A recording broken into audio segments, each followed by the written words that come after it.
역대하 30장 17절부터 찾으셨으면 시간 제가 먼저 읽겠습니다. 회중 가운데 많은 사람이 자신들을 성결하게 하지 못하였으므로 내 이스라엘들이 모든 부정한 사람을 위하여 유월절 양을 잡아 그들로 여호와 앞에서 성결하게 하였으나 내가 므낫세와 이사갈과 스불론의 많은 무리는 자기들을 깨끗하게 하지 아니하고 유월절 양을 먹어 기록한 규례를 어긴지라. 히스기야가 그들을 위하여 기록하여 이르되 선하신 여호와여 사옵소서. 결심하고 하나님 곧 그의 조상들의 하나님 여호와를 구하는 사람은 누구든지 비록 성소의 결례대로 스스로 깨끗하게 못하였을지라도 사옵소서 하였더니 여호와께서 히스기야의 기도를 들으시고 백성을 고치셨더라.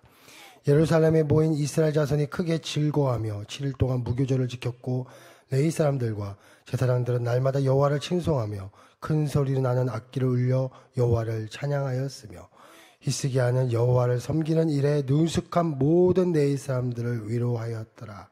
이와 같이 절기 7일 동안에 무리가 먹으며 화목제를 드리고 그의 조상들의 하나님 여호와께 감사하였더라. 아멘. 이 시간에 성가대 찬양 읽겠습니다.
아멘.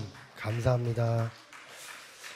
히스기야 왕이 절기를 준비했습니다. 유월절 절기를 준비하면서 온 이스라엘의 백성들이 모이도록 명령을 했습니다. 5절 오늘 읽지 못한 이제 5절 말씀이 있습니다. 5절에 드디어 왕이 명령을 내려 브엘세바에서부터 단까지 온 이스라엘에 공포하여 일제히 예루살렘으로 와서 이스라엘 하나님 여호와의 유월절을 지키라라고 명령을 내렸습니다.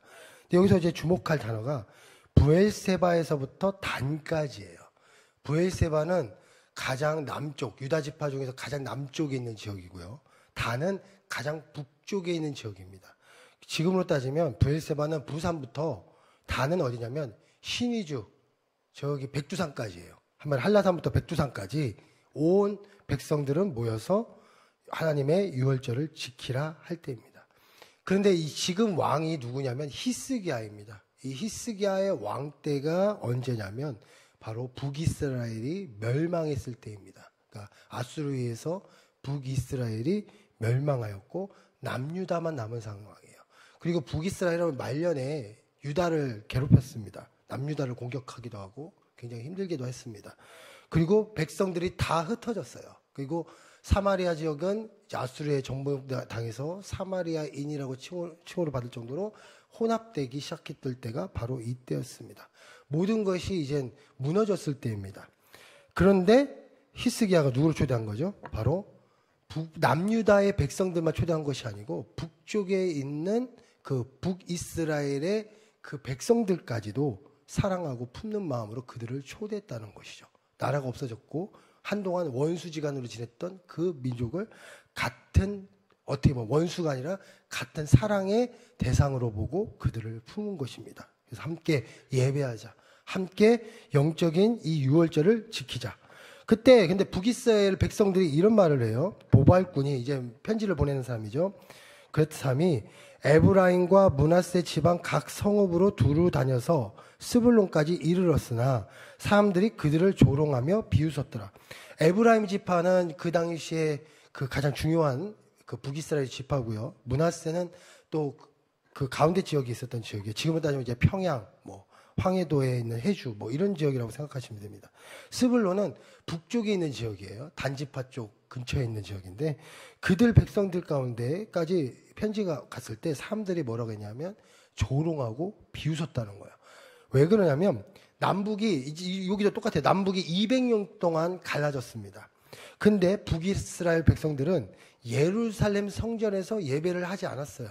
왜 그러냐면 그때 남유다가 갈라지면서 여로보암 왕이 북이스라엘의 단과 그 베델 지역에 우상을 만들고 금송아지를 만들고 그들이 이곳이 하나님이 드리는 성전이다 하면서 그들 마음대로 예배를 드렸고 완전히 갈라졌습니다.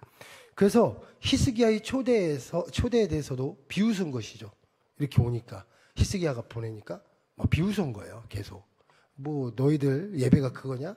다르다 하면서 막 비웃는 겁니다.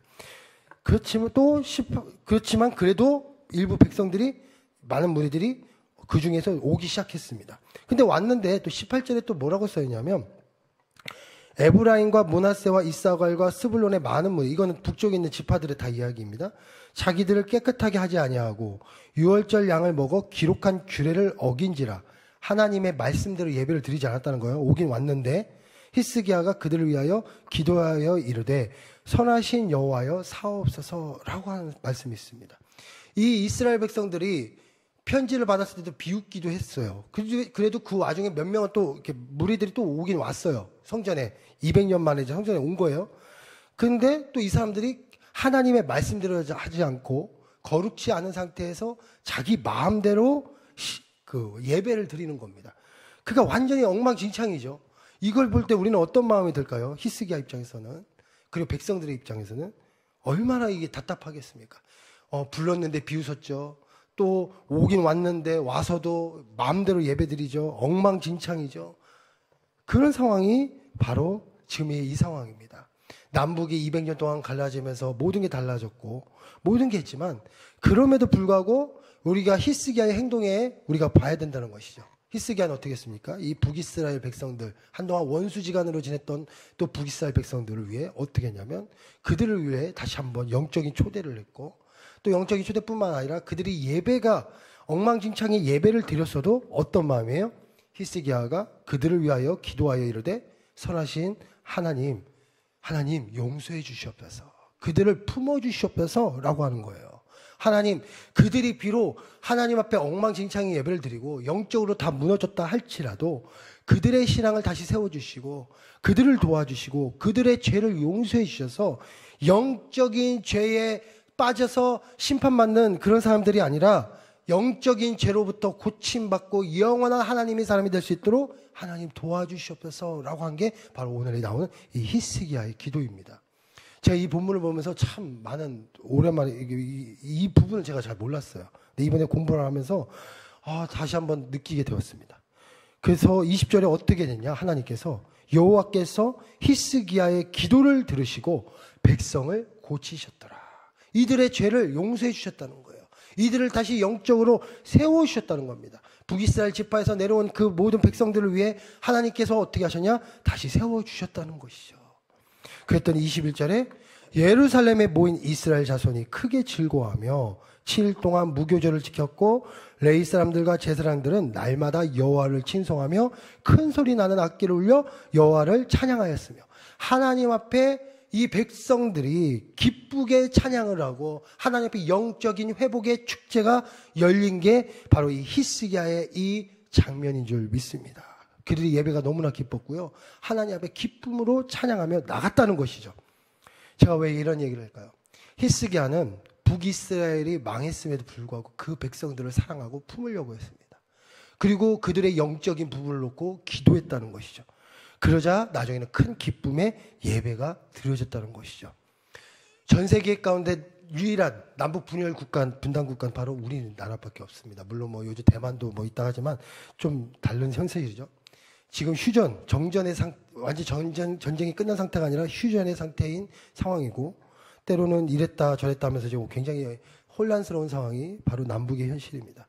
제가 예전에 10몇 년 전에 그 백두산을 가면서 압록강을 따라 올라갔던 기억이 납니다. 그래서 압록강을 따라 올라가면서 북의 현실들을 이렇게 봤을 때 너무나 황폐해졌던 그 북녘 땅의 모습을 막 봤어요. 근데 지금도 잊지 못하는 게 그곳에서 집회를 했던 것이 생각납니다. 그 지역 근처에서 했는데 그 지역 집회 속에서 되게 조심하게 했어요. 함부로 했다가는 큰일 나니까.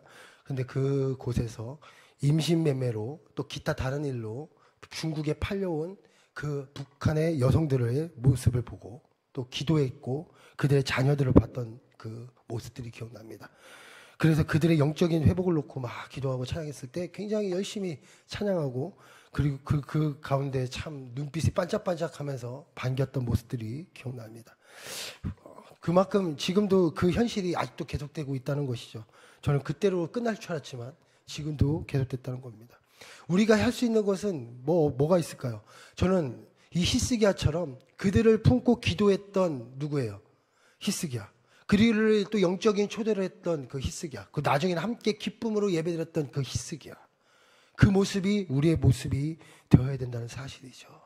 북녘 땅을 놓고 우리가 그들의 영적인 회복을 놓고도 기도해야 되는 것이고 또 그들이 하나님의 영적인 예배로 하나님 세워줄 수 있도록 우리가 기도해 주시는 것이고 더 나아가 그 아운에 아직도 복음을 전하려고 정말 노력하는 그 사람들의 손길을 위해서도 기도해 주시는 거고 그래서 이 저 북녘 땅이 영적으로 무너지는 그 땅이 아니라 나중에 배척되어지는 그 백성이 아니라 함께 기쁨으로 예배드리는 이 모습이 우리 가운데 펼쳐져야 되지 않겠습니까?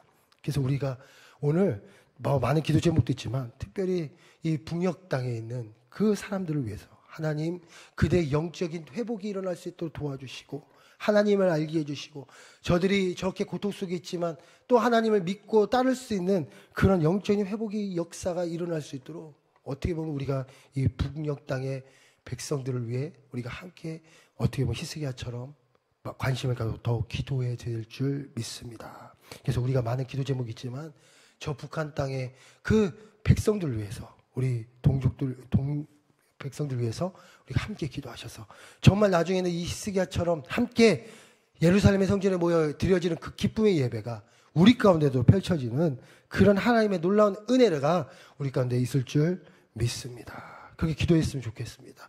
진짜 독일이 통일된 것도 그냥 통일된 게 아니잖아요. 우연찮은 그 독일의 대표적인 그 통일의 기류가 있었어요. 동유럽이 무너지고 하는 그 기류 속에서 정말로 중요한 것은 기자 한 명의 오보로 인해서 그게 시작된 거거든요. 베들린 장벽이 무너지고 그런 영적인 회복이 일어나야 되는 거지. 그리고 막 일어나는 거잖아요. 우리도 그런 하나님의 놀라운 사건이 일어나고 하나님의 도우심이 있을 줄 믿습니다. 그래서 우리가 지금도 계속 기도해 줘야 되는 것이죠. 오늘 이 말씀 품고 기도하시는 우리 모두 손에 드시길 축복드리겠습니다. 기도하겠습니다.